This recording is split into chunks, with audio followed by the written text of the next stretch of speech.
Welcome to the Overcommitted Podcast, your weekly dose of real engineering conversations. I'm your host this week, Brittany, joined by my fellow co-hosts. Hey, I'm Bethany. And I'm Erica. The three of us met while working on a team at GitHub and realized we were all obsessed with getting better at what we do. We decided to start this podcast to share what we're learning. We'll be talking about everything from leveling up your technical skills to navigating your professional development, all with the goal of creating a community where engineers can learn and connect. Today on Overcommitted, we are joined by Robbie Russell, created MyZSH with the modest goal of getting 1 to 2 coworkers to try his terminal config and somehow ended up building a tool used by millions of developers. Today he runs Planet Argon, a Ruby on Rails consultancy that gets called in when companies have that one developer who knows everything problem, and he spent over 20 years thinking about how to write code that doesn't trap you or your team. He also hosts the On Rails podcast and the Maintainable podcast, so he's clearly thought a lot about sustainability in software and career. Welcome, Robbie. Thanks for having me. It's nice to meet a few of you I've not met before, but I got to spend some time with Brittany at GitHub Universe, and it was lovely to get to chat with you there. And you were recently on Maintainable, so that episode I think is coming out very soon. To kick us off, what's one thing that you are currently building or obsessed with learning about right now? Do you want the boring or the spicy take on that? Oh, both? All right. Well, the boring one is that, I'm for a really long time, I've been really obsessed with sustainability as kind of a design constraint within our software development. So I think about every tool, repo, or initiative that our team or any of our clients work on is a promise to their future selves that they're going to have to be responsible for it, and they're going to have to nurture it, continue working on it, maintaining it. And those are a lot of promises to your future self that you don't always want to make. And we can dig into some of that. But the other part of that, I think on the spicy part, is trying to find where, let's say, AI can be useful in terms of not just maintaining software, but I think maybe the spicy take on that tends to be, I think AI is doing a really good job of getting people started with projects. I don't think it's helping people finish projects. And those are like two different things that I think we're not talking about enough in the industry. And I have learned over the years to be very skeptical about starting projects because I know you have to finish them and then there's also never really finishing projects. You have to maintain it and continue working on it and evolving it and come back to these decisions. And sometimes you're not the only ones that work on that project. Quite often you are inheriting, or someone else is going to have to inherit your decisions and work. And so that's what I'm obsessed about right now. Love that. Yeah, I feel like sustainability is definitely like a sign of maturity within your career of like, oh, I've done this a few times before and I've seen how this ends. So it's important to think about those things up front. Very much. Is that something that you learned Of while course. working on MyZSH or okay, Well, yeah. I mean, so I started running my consultancy a couple of years before MyZShell was created. It kind of came out of working with my coworkers, and I don't know if we want to get into a laborious story about how MyZShell was created necessarily.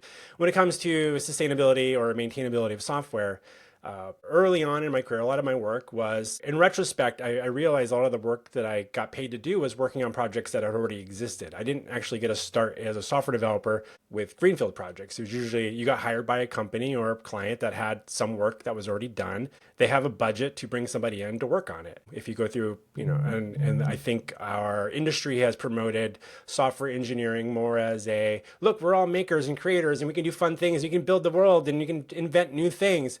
But the reality is most of us are kind of like plumbers and electricians that are coming in and rewiring things and massaging things, keeping the lights on, like literally. And so I think there was like an early aspect of me being like, oh, I can get paid to work on other people's projects. I don't know that any of my ideas were worth exploring enough to make a product out of it or anything. So I just got really good on the consulting side. So I've been working in consulting for almost 25 years now and running Planet Argon for, I think it'll be 24 years. Later this year will be 24th anniversary of that. And doing this as a full-time career thing. And I'm really good at helping people with their projects. And I found that coincidentally as a business model, it's much easier to work with clients that have a budget if they've already built something. It is to help them build a brand new thing that may or may not find a product market fit, may not be used, may not be adopted, and might end up as an interesting pet project for 6 to 18 months, and that can attract a lot of certain types of developers. So I think just by the nature of me and my team having a lot of exposure to it, picking up and moving projects forward that already existed tended to allow, it just changed my mind. Like, oh, this is actually like there's a lot of this type of work. And most employees at companies have a very similar story. They're not there. You're all, maybe work at GitHub or something. You weren't there day one, you were there years later. And so you can make iterations and work on things as new initiatives, but you still have to kind of work against those existing constraints. So I don't feel like there hasn't been enough conversations in the industry about that part of the work, and everybody and kind of like always pushing like, well, I think a rewrite sounds nice, but reality is we have to kind of live with the current constraints and evolve this. How do we iterate from where we're at to get to a better place? And how do we also be kind to our future or our past selves and previous predecessors on these projects, because they were working with the constraints that they were dealing with at that point in time. So I think that level of like empathy changed how I think about software development, and which led to me starting like Maintainable as a software podcast specifically focused on let's talk about legacy code, tech debt, those types of topics. And because that's the reality I think most developers live in. And there's a lot of podcasts that are about like what's new and shiny, and which is great, but most of us don't get to adopt those new shiny things today. So because we're living with yesterday's decisions. Absolutely. Yeah, even when you are working on,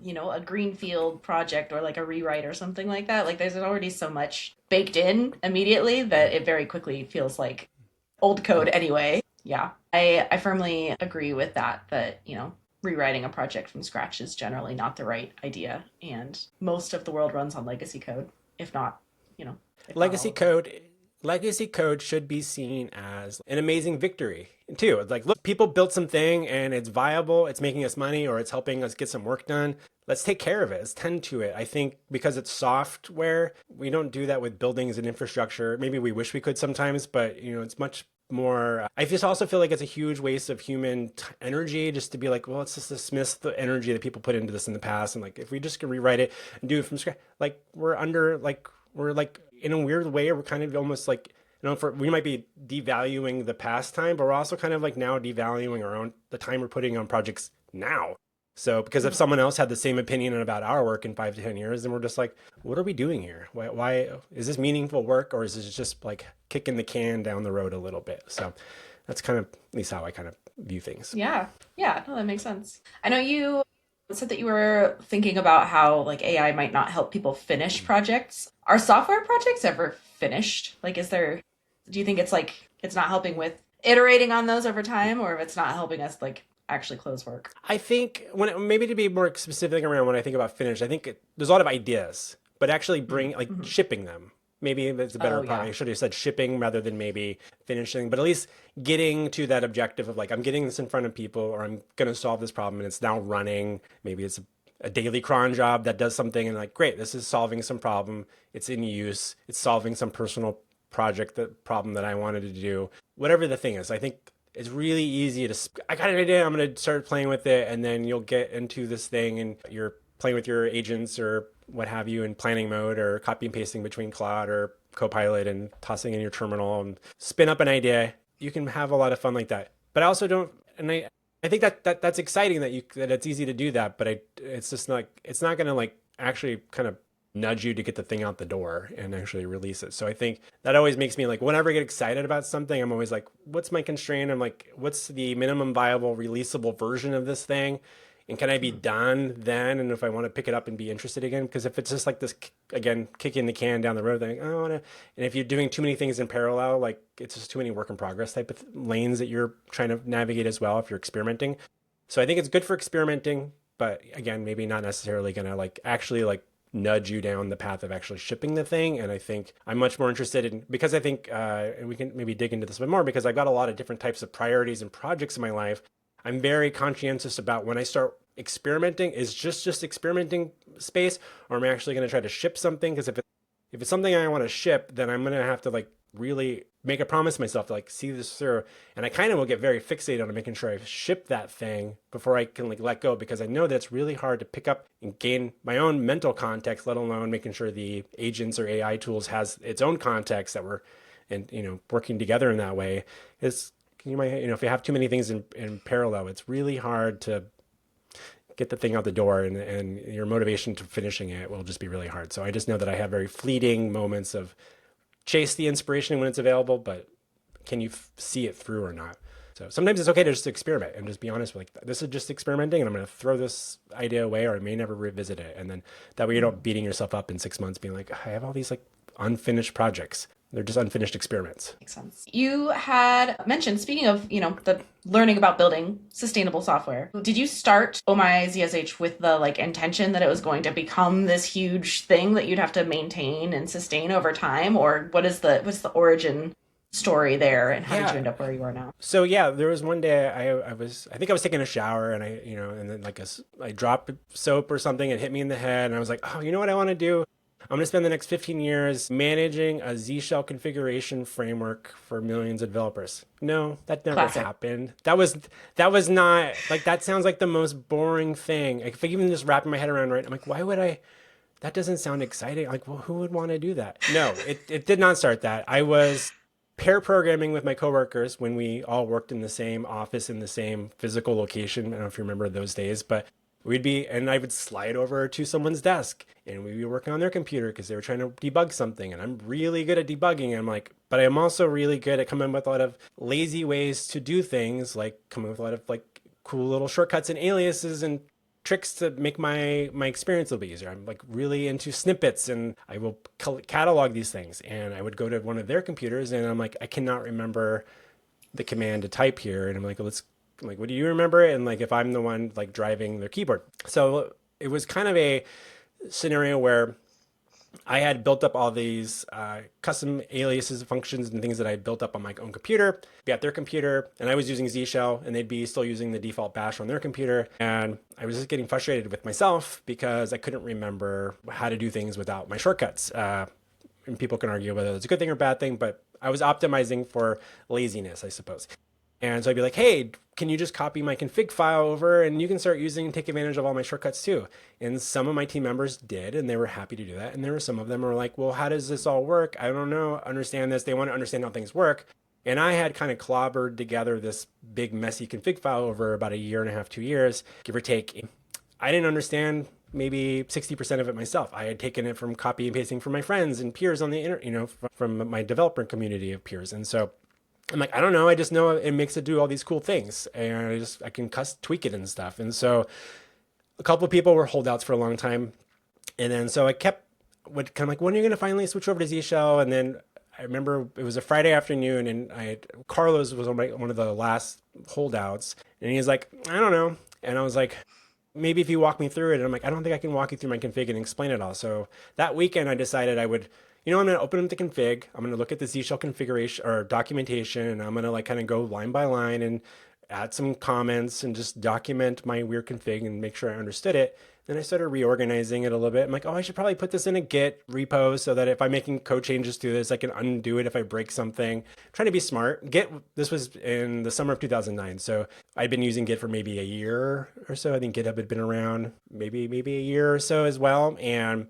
so I created a Git repository. I started making changes. I'm like, oh, I should probably break up this big file into several smaller, messy config files. I'm like, these are all like color related things. These are Git related things. And so I started trying to organize my files, and I slapped a name on it, and I put a README. And then on Monday, I shared that with my coworkers, and Carlos was willing to install it because it had an install guide, which was basically git clone and create an alias, like a symlink or something. And he started using it because it seemed more official and it was slightly more organized. And so problem solved, right? Carlos had my aliases, which was great. That was the extent of what my goal was with Oh My Z Shell. I had another project called Oh My Science like 2 months before that. So I just repurposed kind of the name. It was like, oh, this is Oh My Z Shell. That's a story for another day. But, and then later that day, one of my other coworkers said, how do I change the colors? And I said, why would you want to do that? I have good color taste. And he's like, well, I want to tweak it. I'm like, all right, well, you can do that. You can change this one file in there because you basically just cloned a repository. So he changed the colors and what have you. And then the other team members wanted to start contributing other functions and shortcuts and aliases. So we started doing that, kind of collaborating on this repository that was on my personal GitHub profile.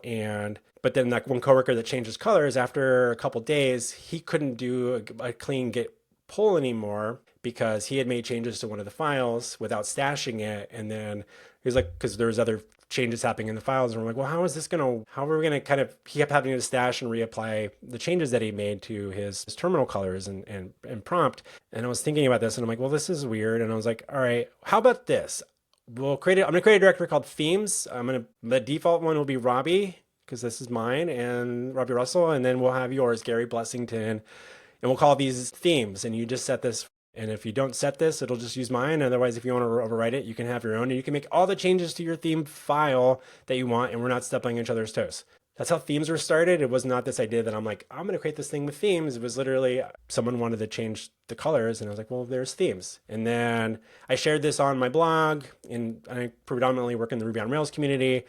A couple weeks later, someone reached out. People started contributing themes and ideas and other useful tools and stuff to it. But then someone reached out and said, hey, I'm a Python developer. This seems to assume that you're a Ruby on Rails developer. How can I disable all this Ruby stuff? And I want to add some Python things. And I was like, oh, interesting. I'll move all this stuff into like a Ruby on Rails plugin. We'll call this a plugin, and we'll have plugins for Python or Django or what have you. That's how plugins were started. It was just collaborating with other people. So no, I did not have an idea that I was going to create this thing, but that just kind of snowballed. And I think within a couple of months, we had maybe like 30, 40 themes, and probably got like 20, 30 plugins. And now I think we have 300 plus themes. We put a cap on themes several years ago, but we've got hundreds and hundreds of plugins that people have contributed.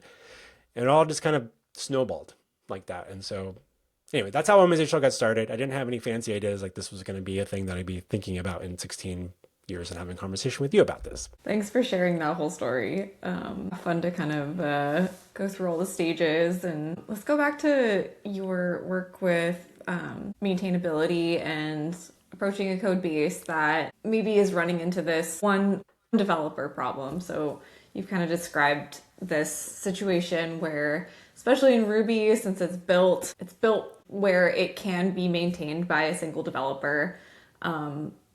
There is only one developer left who knows how to do everything. And what are some of the traps or red flags, the most common things you see as a result of that situation? I want to preface this by saying I don't think this is a Ruby and Rails specific problem necessarily. It just happens to be an area that we tend to work in. We also work with some other technologies like Laravel and React and Vue and such as well. But in Ruby on Rails, the one-person framework has been a way to kind of define, like, you as one developer, you can build a lot with Ruby on Rails. And I think it's really good for that kind of like use case there. I think get into your question there around what the trap, quite often thing that we see, it's either projects will come to us because they've had like one or two developers work on it, or they bounce around a couple of different freelancers, what have you.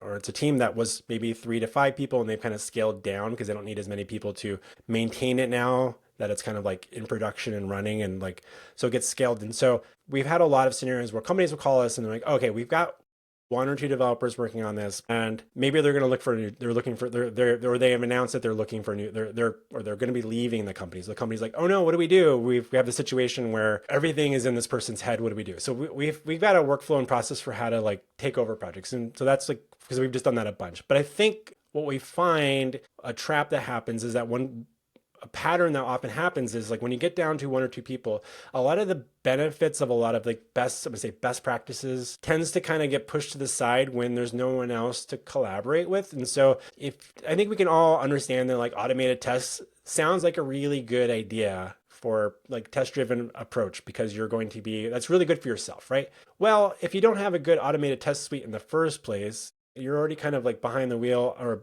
kind of like feeling a little behind on that. Having a lot of capacity to invest a lot of time in catching up on the important parts like that tends to get pushed to the side. No one's holding you accountable to making sure like, hey, this PR has tests. Are you even doing PRs anymore anyways? Because if there's no one else reviewing it, you will find like one of the most quickest things that we'll do when we get exposed to a project is I'll be like, all right, show me Git log for the past like 6 months. And I won't even need to look at the code. I'm like, I just want to see, what do commit messages look like? And that's not necessarily a bad thing, but there's a state of like, if nobody else is going to see this except for you, you can easily just get into updated CSS, updated tests, just to appease the git commit requirement of having something there. But you don't explain, it doesn't take a lot for someone to get to the point for like, well, I don't know if I need to keep capture all the context here for why I made this change. And so that starts to become less of a priority because no one else is going to see it.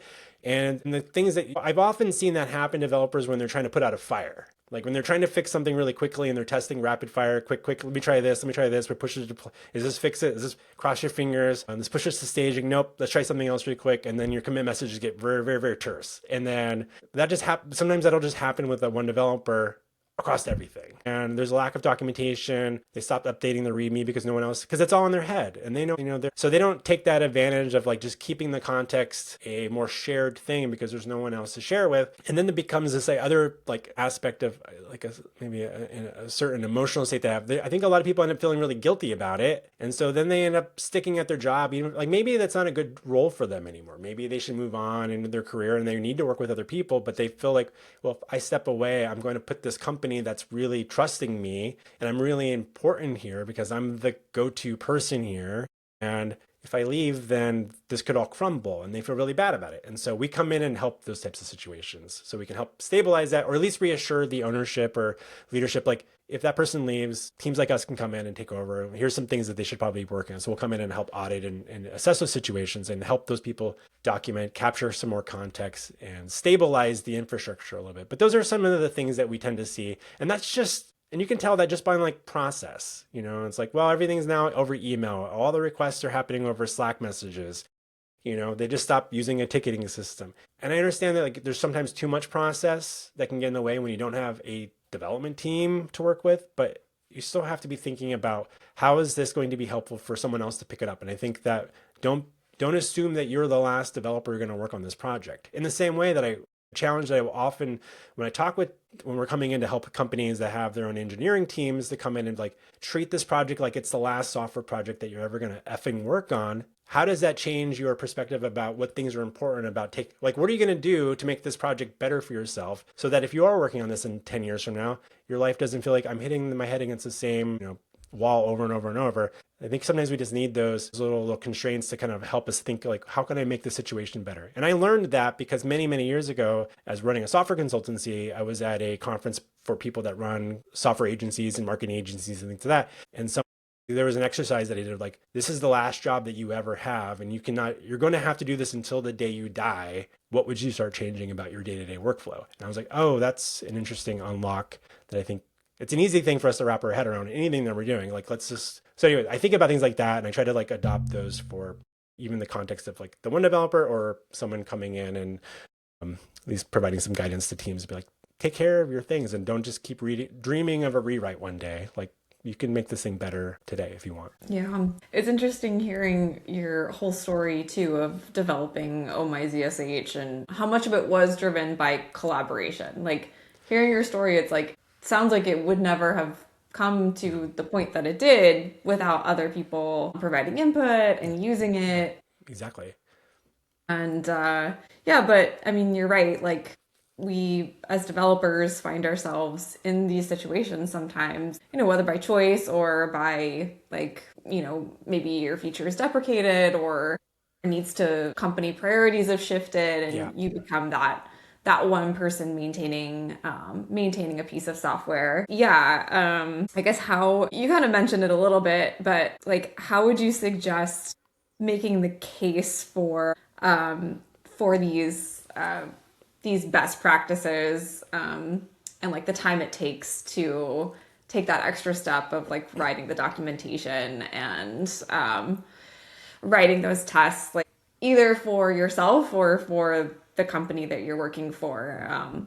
What is the case that this is important? I think your team needs to have like at least a shared understanding, or organization have a shared understanding of what the definition of done is for something, right? So I think we as developers get into a habit, or it's just like a slippery thing to start thinking, let's say you hired someone to come over and work on something on your house. Like, let's say you're going to build a deck, but they're like, well, do you want us to sand this? Do we have time for that? You're like, I don't know, like, what do you need to do to make this the right thing, right? So I think when it, like, using like something like documentation or tests, I think those are interesting things, because I think if we treat them as like extras, wouldn't it be like, are they need to have or nice to haves? Are they part of the definition of what completing this particular task is?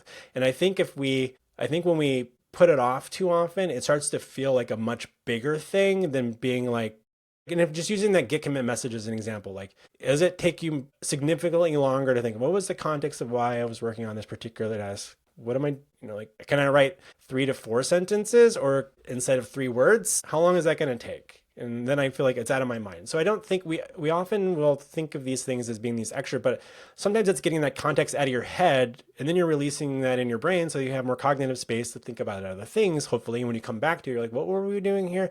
Why did these people make these changes? So I think if we think a little bit more around, are we writing for handoff to our future selves or to our peers? And we can get kind of like think about what those boring defaults are. I think that will reduce surprises. And I think I think whether or not making the case, I don't think sometimes we need to ask for permission to do our job right. And in the same way, I will often think like, all right, let's just say there's an accountant in your company, and they've decided that their spreadsheets are getting a little out of control, and they decide to spend a couple hours reformatting them, reorganizing them, re-streamlining some spreadsheets. Did they need to ask anyone to do that, or did they just do it? Like, did they clean up their desk? Did they like, oh, when I make things, I'm going to add some notes over in this documentation to do that? Like, it's just the job is to take care of like the best interests of the company. Let someone come back to you and tell you like, we don't need that. We don't need those tests. We don't need that documentation. Like, if anyone's slapping you on the wrist for that, like, that's a different problem. And be like, but I think if we sell it as like this big thing, let's just make it seem like a smaller, like, this is just part of how I get shit done. So it's not up for debate. You hired me to do this professionally. This is part of that professional workflow. You're not interested in that? Okay, well, here's the consequences of that, or this isn't maybe the right place for me. Easier said than I say that and done, but I don't think we need to make such a strong case to these for those 2 particular examples, I think. Yeah. That definitely makes sense, especially just an investment in your future and in the future of the project. It definitely makes sense to invest in those things early on. Something that I've started doing is just adding whatever I think is the estimate for what I'm doing plus 20% to do that other stuff, the stuff that will make it better, make it more maintainable and things like that. It's just like focusing that much on your projects is helpful, I feel. That's great. Whatever, we all have to kind of come up with our own little strategies for making time for that. And I think we will often underestimate. And so I think if you go back and can reflect on that, like, well, I typically need this much to get these things done. But even hearing that, you're treating it as extra, right? And it's just like, well, how do you know the thing that you just did works? Well, I tested it. Well, how did you test it? In my browser. Great. Can you automate that? Maybe do we have infrastructure? And if that stuff is hard, then you've got maybe some harder testing challenges as a team to figure out how do we make the tests, reduce the barriers so that we can make these tests easier to test or to write. So I think those are good conversations as a team to have. But it's really hard also when you come into an infrastructure where that's already existing and you don't have that all nicely streamlined. Then if everybody thinks it's harder because it's harder, then it's not making it easy for people to kind of like to do the easy thing, the right easy thing, I suppose. So I don't know if that, again, maybe I'm talking about like from an ideal state, but I can tell you that a lot of the projects we come into have very, very crappy test coverage. It doesn't always become 100% better necessarily, but we just try to deal with those constraints. Yeah, and that's such a fantastic point about not even considering the stuff as extra and actually like building it into what we do every day. Speaking of like this tooling or testing and stuff like that, you had an article about something you called a maturity ladder, which was starting small and moving your way up. And I also saw this almost reflected in your story on how ZSH or Oh My ZSH became a thing. I'm curious how you developed this framework and if it was born from this like pain point of trying to get the tooling in, or how you conceptualized it. Yeah, so it's kind of like the internal tooling maturity ladder, I think is what I named. I think I published that last summer. But that kind of came about directly related to consulting, because we come into a lot of scenarios where clients will have a lot of internal projects. And ourselves, we've also built a bunch of software projects because software developers are like, oh, wouldn't it be great if we could solve this with some software, right? And like whatever the thing is. And because we, as a consulting company, we track our time very granular across the different clients we work on because that's how we get paid and that's how I make money. So it's important for us to think about it. So time, where we're spending time. And I remember we used to have, for example, we had a time tracking app that we built, and we were going to try to bring this to market. And this was before things like Harvest existed. This was a long time ago. And we were tracking the time it took us to build and maintain our own time tracking app because I wanted to get us, why not? You should, what does they say? Eat your own dog food, right? So we're using this tool to do this, and we're using that to bill our clients and everything through. And we're trying to figure out how we're going to bring this to market. But we had several projects like that we were doing, and we're like, oh, we don't really know how we're going to bring this to market and like do the sales and marketing effectively. There's a bunch of things that were keeping us from doing that. And I remember over this course of like maybe 5 years, we probably built like 6 products that we never fully brought to. A couple of them we did bring to market, and they didn't quite pan out or whatever. But we had spent all this time building this, like being way too ambitious, right? And be like, oh, like we're going to turn this into a SaaS. We're going to maybe dream about not being a consulting company.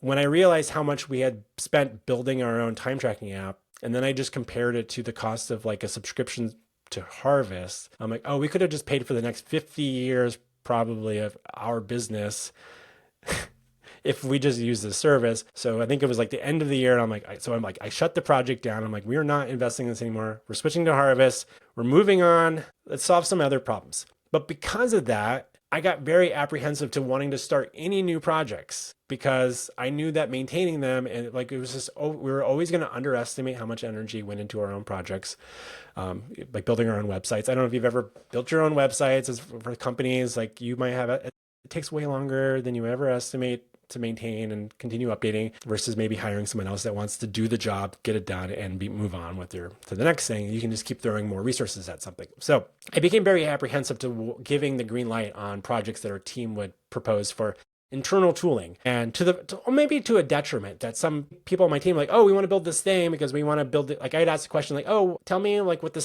stats across coded test coverage across all of our clients are right now, and can someone like just give me a report on that? And the response might be, we're going to build a small little internal app to go track those things down for us, and they can build your report anytime you want to look at it. And I was like, can everybody just copy and paste the output of the stats into like a Google Doc for me?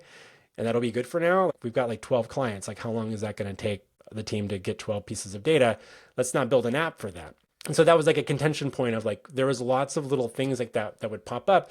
And I would be like, I don't want to build an app because we're going to have to host it. We're going to have to maintain it. We're going to have to upgrade it. And all I really wanted, I had a curiosity about some data points. I didn't need this thing to exist indefinitely. And so as I found myself pushing back a lot, I'm like, just create a spreadsheet, paste some numbers into there, and like, let's review that there. And then if we ever need to automate this, because I'm only maybe wanting to look at this maybe quarterly, maybe every 6 months, I don't need a real-time dashboard of all these details, right? And so for whatever that particular thing was for an internal thing. So I started trying to step back. I'm like, but I'm not saying I don't want them to automate collecting that data. I just don't think they need to build an app to do it. We don't need to bring Heroku into this equation or AWS instance. Or we don't need a database, like could be a spreadsheet. Could this be a shell script that you write that collects some data from a bunch of different places? Great. Maybe that's your own little pet project. So I try to map out, like, start here at a really, really granular level, like do something for yourself, write some code to collect that data that maybe that I was asking for or someone else on the team was working. Like, but let's iterate our way through before we get to the point of like, let's deploy an application that we're going to have to use Dependabot to keep track of security things for years down the road. So by adopting that and kind of giving that to my team, like start here and kind of work your way through the process and let me know here in this point in the ladder, then we can have a conversation. But I don't care if you do anything like this because that could all be throwaway projects that you work on, and great.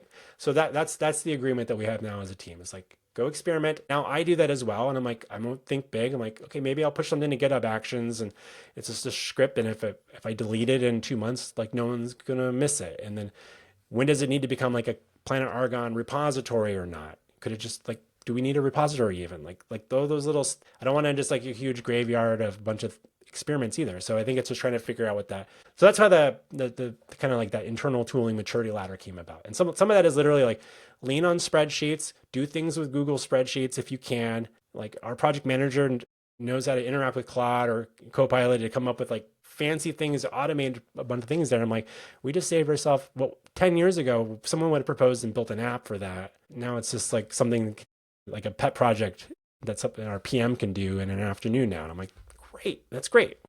Let's solve more interesting problems than these little like fun little internal data collection tools. Yeah, that I resonate with that so much. I feel like some of the most beautiful projects I've seen are internal tooling. And for what? It's just a few users rather than like people who are using your product externally. So that's really cool to hear that story of how that mindset came about, and also seeing it reflected just in other parts of what you're doing with like Oh My CSH and stuff. One thing I was curious about to cap us off on our main discussion. So you're not only working in the consulting area, maintaining Oh My ZSH, you also play in a band, sit on a nonprofit board, and I assume have a social life on top of all that. So I was curious if you had any advice for folks who are committing to a lot of things across the board, or how you manage it all. Yeah, I've been involved for years across lots of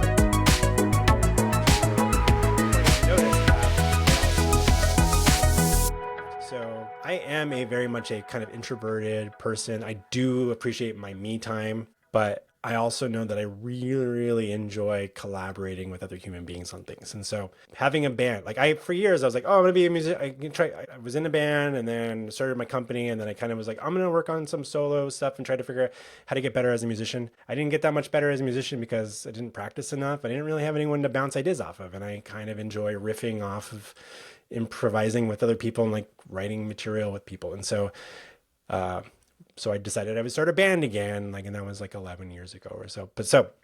And been doing that, and we've released 4 albums since then. And so it does take up a lot of time. It's a lot of, there's a lot of admin work. It's a lot of running a band is like a lot of project management work is really what it is. And there's a lot of creative time. We spend more time trying to figure out the logistics of like keeping a band organized, keeping the band a band, because there's always interpersonal dynamics and things to navigate, and personal schedules and life changes.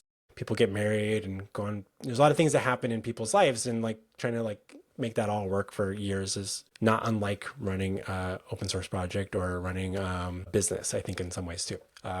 But as far as like to get to your question around like advice for that, I don't know, like maybe I need some more specific examples of things. Like, I don't know if I can give you personal advice here. I don't know if I'm like qualified for that, but I would say I've always treated like running a business is like a serious thing, because I've got people that are dependent on a paycheck. And so like at the end of the day, like that for years has been top of the list of things that I'm thinking about. I've also learned to trust people on my team to run a lot of the day-to-day things so that I'm not so deeply immersed. Most client projects do not require me on a day-to-day basis remotely to move forward. I'm more of like the public face, deal with more like marketing, sales related things, and interacting with the community and checking in with clients, making sure they're getting what they need, and provide some guidance to developers when they're hitting some roadblocks and need some of my whatever special skill that I have as a software developer. But as far as like finding time for these different projects, Oh My ZSH definitely is one of those things. But for early on, when it started to take off, it was just this kind of fun hobby thing. So I never started with this idea of like, I'm going to be responsible for this thing that millions of people use. It was more like, great, other people can quickly install this thing and they can take advantage of these cool shortcuts. And it doesn't feel like a need to have. It feels like this nice to have tool that helps you level up pretty quickly, I think. But I don't feel like I ever needed to treat it that serious outside of like, oh, this is something that people are automatically updating on their computers. And if we have a security thing come through, this could impact millions of people potentially in their computers. So like that is something I'm very nervous about, right? And so like I'll treat that with severity, be very conscious about that particular part of it. But Oh My ZSH, like for the longest time, I've always felt like behind on keeping up with the project. And I remember the first time I ever got interviewed on a podcast, and I think it was like maybe a year and a half, 2 years in, there were like over 100 open PRs. And I remember like, I cannot keep up with this community. Like, and it was just me doing all the approval. We now there's 3 of us on the core team. And I think that now ranges, like we try to keep it maybe under 250, 300. I don't remember the numbers off the top of my head, but like the numbers still continue to grow and people keep using it. But I've also always felt like Oh My ZSH has always been done since the day I released it because I solved that problem that people could use it. And anyone that wanted to contribute some new features or functionality to it, they already figured out how to clone the project or fork it, add the functionality for themselves. They're able to use it, and now they're trying to share with others. We just haven't yet brought that in and shared it with everybody else. Unless it's a bug, security type of thing, everything else is like a nice to have to get merged. It's a nice to merge. It's not a need to merge. And so that mentality has meant that it's never felt too serious. But we can bring in things as we get energy and time to like focus on that particular project. So it doesn't make everybody happy because some people will submit their first PR to us and they're like, you guys are ignoring me or whatever. And I'm like, well, you're able to use it, right?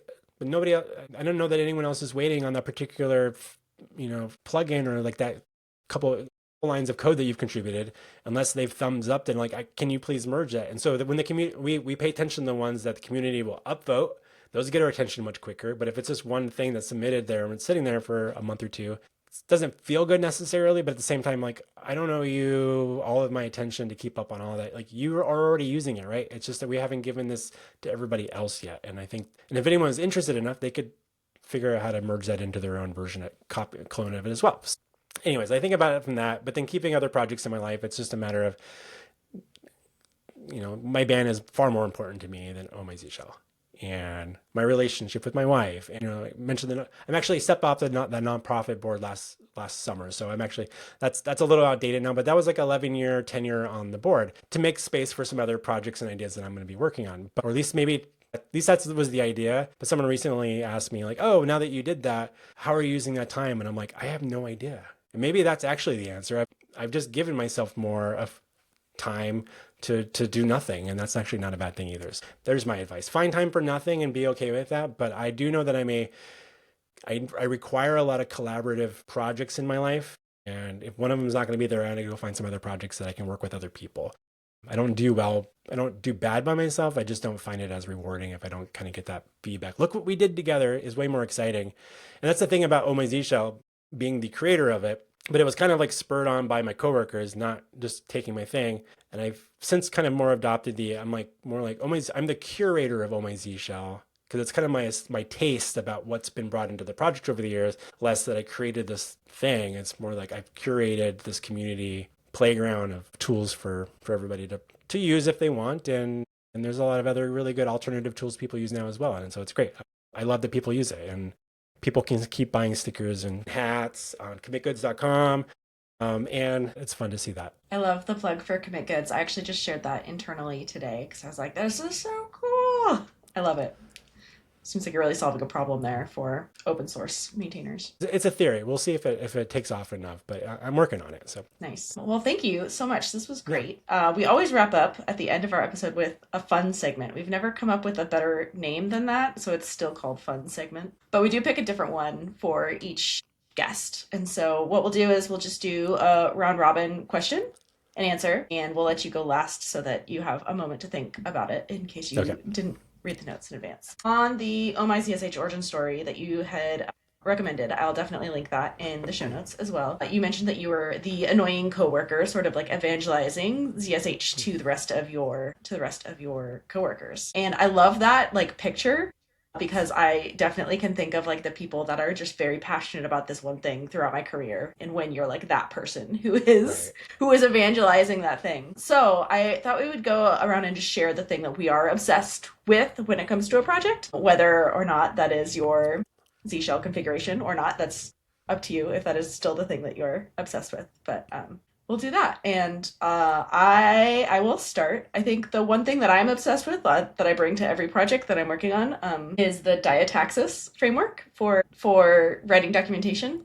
I'm very passionate about I'll share a link to it, but it's just this like really nice way of formatting documentation for projects to make sure that you are covering the different areas of the project. I'm probably mispronouncing that because I think it's French. The S is probably silent, but yes, that is the thing that I feel like I am the most obsessed with and always bringing up. And I haven't run into anybody yet who's like, wow, I hate that. So luckily nobody's like overly passionate about not using that. Yeah. Erica, do you want to go next on the round robin?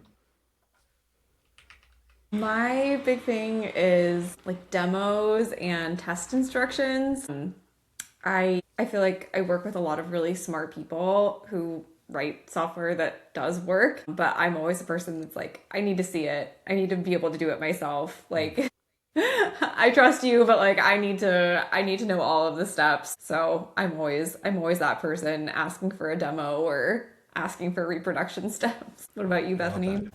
I feel bad because I feel like there's nothing I'm super strongly opinionated about for projects in general. I feel I feel strongly about using NeoVim for myself. I don't care what other people use. You can use like Notepad for whatever I care, as long as it's formatted fine, which if you're using Go, it should be because of Go format or Go Fumped. So I really like a PR of mine that does not adhere to Go best practices, which is a good thing, but you're very, very passionate about Go best practices. Interesting. I feel like I've definitely approved PRs, but I'm sorry that I never approved one of yours without Go best practices. That's too funny. But I mean, I think Go is just one of those special things where it's like, it's very opinionated in general. So like probably CI won't even pass if you don't have those best practices. So I think that's a thing. But yeah, I don't feel strongly tied to one thing or another. But yes, I do advocate for NeoVim, but to demystify it, but I don't care what people use in general. I think I'm similar to the Oh My Z Shell thing, but I think I'm the annoying coworker who will ask, what if we didn't build this? So I tend to ruin a lot of like brainstorming sessions with clients or with our team. Like, do we need this? Are you sure you want this? Could we focus our energy somewhere else? But I also feel like I save teams from owning things forever. Kind of a buzzkill. That's very valid. I know those people in my life that have taken that wind out of my sails when they're like, but do we actually need this? But it's a good thing, like you said, overall. It's good to ask those questions and, realize like, you're right, we probably don't. Maybe. We can spend the $5 a month or whatever on the subscription instead of however many hours doing this. Wonderful.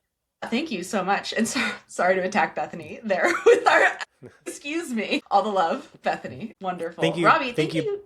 Thank you, Bethany. Thank you, Brittany. Thank you, Erica. Thanks for having me. It was good to, hopefully we all get to meet each other maybe again sometime in person. But yeah, thanks for having me on Overcommitted. And hope maybe I'll have a couple more of you on my podcast in the near future. Yeah, absolutely. Thank you so much for tuning in.